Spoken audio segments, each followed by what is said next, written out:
So then he says, خَلَقَ الْإِنسان. My final words to you guys, inshallah ta'ala. I know I said final before. This is final. خَلَقَ الْإِنسان. You know the word insan, Ibn al-Faris argued it could be two origins. It could be nasiya, means human beings are very forgetful. Or it could be from uns, which means human beings are very loving. Alligators are not very loving. Lions are not very loving. You know? Other animals, they have some love, but not like human beings. We can even show love to other animals. We can show love to other human beings. We can show love to strangers, right? We have that ability. So we have uns in us. They are wahsh and we are uns. So there's two meanings to the human being. One, that we are forgetful, and the second, that we have what?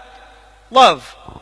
Allah chose this message perfectly for people who are forgetful.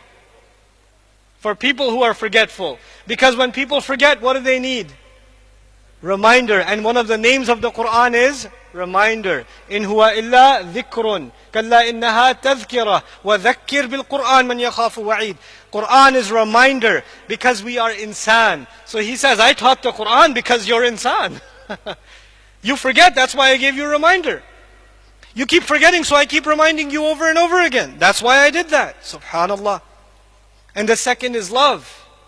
You don't just give love, you are looking for love. If you're looking for love and you have a hole in your heart that you need to fill, this word of Allah will fill it. This word of Allah will give you, you'll appreciate the love Allah has for you. The honor He's given us. How high His word is. وَكَلِمَةُ اللَّهِ هِيَ الْعُلْيَا, He says in Surah At-Tawbah. The word of Allah is the highest there is. There's nothing higher than the word of Allah. Al-Ulya, the superlative form is used. You know what that means? There's nothing higher than the word of Allah. And yet that word of Allah, أَنزَلَهُ, He sent it down. Can you imagine? The highest thing was sent down. For who? For you and me.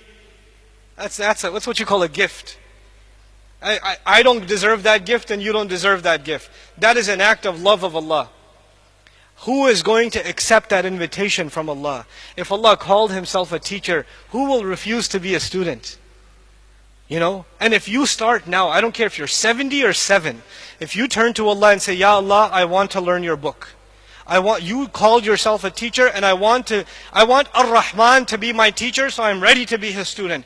Then it does not matter whether you know a little bit or you know a lot. Because you began with Ar-Rahman, there will be barakah in your learning. And when there's barakah in your learning, you will learn like you have never learned before. Never. You are a bad student in mathematics, you are terrible in English class, you are horrible in history class, but when you turn to Allah's book and you want to learn Arabic, which is a complicated language, it's complicated. You want to learn tafsir and tajweed and memorize. If your intentions are, I want Allah's love and mercy, then Allah will open doors in your brain you didn't know existed. And it'll become easy for you like nothing else. You know, in college I was a terrible student. Terrible. I was a bad student. I only signed up for the courses in college that my friend took. Because he would take the notes. I slept on his shoulder for 4 years. You know, I also have a lot of elbow marks on my arm because he tried to wake me up. I was a terrible student. But when I started learning Quran and Arabic, I did not have to review twice. I learned something once and it came in my head. It's not because I'm smart, because I know how dumb I am. I'm a witness to myself. Allah makes things easy. وَلَقَدْ يَسَّرْنَا الْقُرْآنَ لِلذِّكْرِ. Allah makes it easy. We don't make that easy. You make the intention and Allah will make that easy for you. This is the message I want to share with all of you, really. I want you to become students of this book, students of this language. Don't be intimidated by it. Don't be intimidated by it.